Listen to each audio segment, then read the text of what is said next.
Maaf banget ya, gak bisa nemenin di saat-saat terakhir lu berjuang lawan rasa sakit, ya ampun. Adek, nanti mungkin kita nggak tinggal bareng lagi. I love that about you, that sometimes I love you too much than I love myself. I am overdosed. Hai.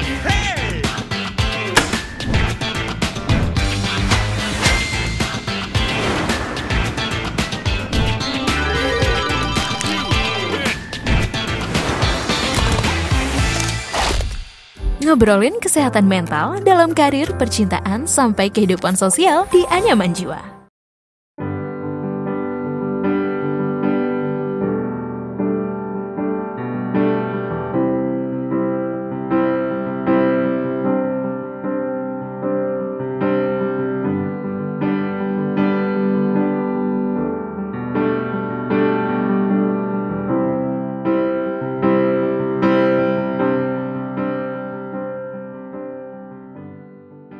Halo, selamat datang di konten memori spesial Ramadan. Halo. Jadi kali ini kita bakal angkat tema memaafkan karena barangkali ada perasaan bersalah atau penyesalan yang belum sempat diutarakan, dan kamu akan kita beri kesempatan untuk membacakan beberapa permintaan maaf dari tim Medio.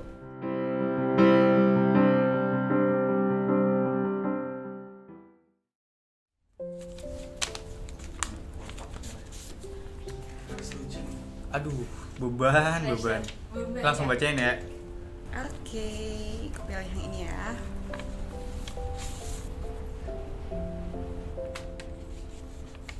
Oke. Satu-satu dulu ya. Buka nih. Baca. Maaf banget ya, gak bisa nemenin di saat-saat terakhir lu berjuang lawan rasa sakit, ya ampun. Gue nyesel gak lebih sering nanyain kabar lu, ngajak main lu, dan banyak hal lainnya yang percuma juga untuk gue sesalin sekarang. Tapi sekarang lu udah gak sakit lagi kan ya? Baik-baik aja kan lu di atas sana? Kita yang masih bertahan di sini akan berjuang semampu kita, Fik. Bakal selalu doain lu juga dari sini. Lu lihat kan dari atas sana? Ya udah nggak apa-apa, liatin aja terus. Ada waktunya kita semua nyusul kok. Tungguin ya, Fik.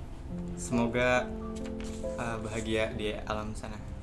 Halo Ca, gak berasa ya, kita udah masing-masing semenjak 4 tahun lalu. Kita emang udah kayak orang asing yang hidup masing-masing, dan itu gak salah. Cuma sesekali gue kadang suka tiba-tiba keinget lo sih, keinget aja. Kayak cuma berharap lo bisa terus bahagia sama siapapun orang yang masuk ke dunia lo. Gue minta maaf ya, karena waktu itu ninggalin lo. Banyak hal yang gak make sense, yang bikin gue ngerasa sebaiknya emang lebih baik kita gak bareng lagi. Dan gue tetap merasa itu keputusan yang tepat. Tapi sebenarnya jauh daripada itu, gue lebih memohon maaf karena gue malah memulai sebuah hubungan yang pada akhirnya malah gue sendiri yang selesain. Tapi gue bersyukur kok kenal sama lo. Kadang gue suka denial bahwa ada banyak hal manis saat gue bareng lo. Serius, dan gue tuh pengen deh cerita kalau di tahun itu saat gue ninggalin lo, gue sendiri pun lagi hancur banget. Cuma ya gue gak bisa cerita karena kita bukan siapa-siapa lagi. Maaf dan terima kasih ya udah pernah ada di hidup gue. Adek, makasih ya karena selalu bukain pintu rumah dan nyambut Mbak pulang. Selama beberapa bulan Mbak gak suka ide pulang ke rumah karena orang yang biasanya nyambut Mbak udah gak ada lagi. Tapi Adek ada di sini dan menggantikan peran itu. Makasih karena suka beliin Mbak dimsum, burger, apa aja yang kata Adek murah Mbak tadi dijual di sekolah. Oh, kiowo. Makasih karena selalu nengokin Mbak ke kamar walau Mbak selalu sibuk kerja. Kadang bahkan Mbak bicara nggak sambil menatap mata Adek karena merasa harus fokus, takut kepecah konsentrasinya. Mbak tahu Adek bosan di rumah karena ini bukan rumah Adek, tapi Mbak juga nggak bisa selalu nemenin Adek main, ngobrol dan lain-lain. Maafin Mbak yang kadang kalau libur juga keluar rumah dan cari suasana. Padahal Adek senang banget kalau bisa main sama Mbak. Ih sedih. Maaf ya kalau Mbak suka minta peluk adek, karena Mbak nggak punya orang yang bisa selalu meluk Mbak setiap sedih sekarang. Kalau dipeluk adek, masalah Mbak nggak langsung kelar, tapi nyata terasa bebannya terangkat banyak. Adek, nanti mungkin kita nggak tinggal bareng lagi.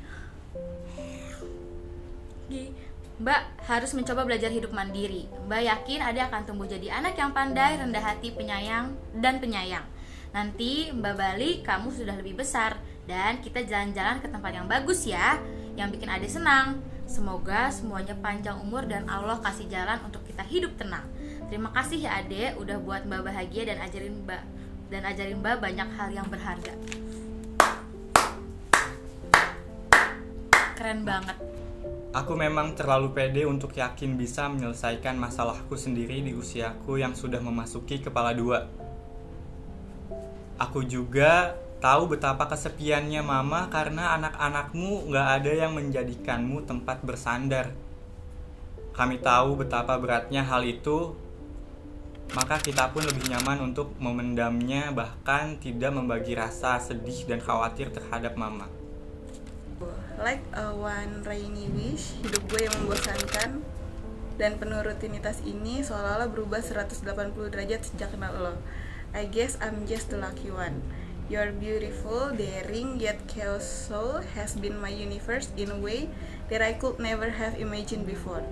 I love that about you, that sometimes I love you too much, then I love myself. I am overdose. I'm so grateful for all those endless trips, laugh, tears, late night talk, and drunk session when we were young were something that I will cherish forever. I knew we are not like we used to anymore.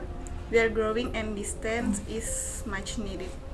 I realize that it is going to take some time, and for that I'm sorry. I'm sorry for things I left unsaid, things I left misunderstood. Currently, I'm just hard to love, and I know you will find it hard to trust. I realize that when it feels too good. Okay. Gimana tanggapan kamu terhadap tulisan-tulisan tadi? Buat tulisan yang pertama, kita pasti semuanya pernah ngerasa kehilangan, dan gue yakin kehilangan itu bukan akhir segalanya. Dan untuk orang-orang yang pernah ditinggalin, kalian harus tetap semangat ngejalanin hidup. Kalian harus ngebuktiin kepada orang-orang yang kalian sayangi kalau kalian itu pantas untuk hidup lebih baik. Terus untuk tulisan-tulisan selanjutnya yang tentang orang tua, mungkin kita semua pasti pernah punya salah sama mama, sama ayah gitu, tapi betapa dari kita itu terlalu gengsi untuk langsung mengutarakannya gitu. Dan di kesempatan ini gue mau bilang kepada kalian semua yang ngerasa punya salah sama siapapun, jangan pernah gengsi untuk ngomong secara langsung selagi kesempatannya masih ada. Dan selagi orang tua masih hidup, teruslah berbakti dan berbuat baik kepada orang tua. Itu dia. Dua-duanya sih sama ya, karena yang satu malah yang berbuat salah minta maaf. Dua-duanya sih sama sih, cuman yang satu ninggalin, yang satu ditinggalin kayaknya gitu. Semangat untuk kakak-kakak yang punya adik, semoga bisa membahagiakan adiknya. Yeay.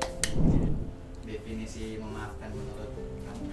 Memaafkan itu kita secara sadar melepaskan amarah sama benci dari diri kita supaya kita tuh bisa hidup lebih tenang sih. Memaafkan itu menerima kesalahan orang lain dengan kemurnian hati. Definisi memaafkan adalah ikhlas sama apa yang sudah terjadi gitu. Ada nggak permintaan maaf yang ingin kamu sampaikan ke orang-orang atau ke diri lo sendiri? Kalau ke orang-orang banyak sih sebenarnya, cuma kayak gue nggak bisa bilang di on camera karena malu. Kalau ke diri gue sendiri banyak, tapi gue nggak tahu karena kalau ditanya kayak gini otak gue tuh kosong. Ada. Yang pertama pasti buat mama aku. Mungkin aku udah pernah bilang sama beliau waktu awal-awal sebelum bulan puasa, karena kita sempat maaf-maafan. Mungkin di sini aku juga mau bilang ke mama kalau misalkan aku minta maaf belum bisa jadi anak yang baik buat mama, tapi aku pasti akan coba jadi lebih baik lagi gitu. Terus satu lagi, aku juga minta maaf sama diri aku sendiri. Mungkin untuk segala keputusan bodoh yang udah aku lakuin di masa lalu, itu kayaknya nggak perlu lo sesalin lagi sih Risti. Jadi di bahan pembelajaran aja untuk kedepannya gitu. Gue nggak tahu ini kesalahan atau bukan, tapi gue mau minta maaf sama orang tua gue, ayah, ibu. Mohon maaf, anakmu ini belum bisa lulus tepat waktu. Doain aja semoga semuanya lancar untuk ngelesain semuanya. Dan untuk orang-orang yang pernah tersinggung sama lawakan atau jokes gue mohon maaf banget. Semoga kalian maafin gue. Makasih. See you di episode memori selanjutnya. Follow media sosial kami di Instagram, Twitter, TikTok, dan juga LinkedIn Medio by KG Media. Buat Sobat Medio yang mau mengirimkan kritik dan saran juga bisa loh kirim lewat DM Instagram kami.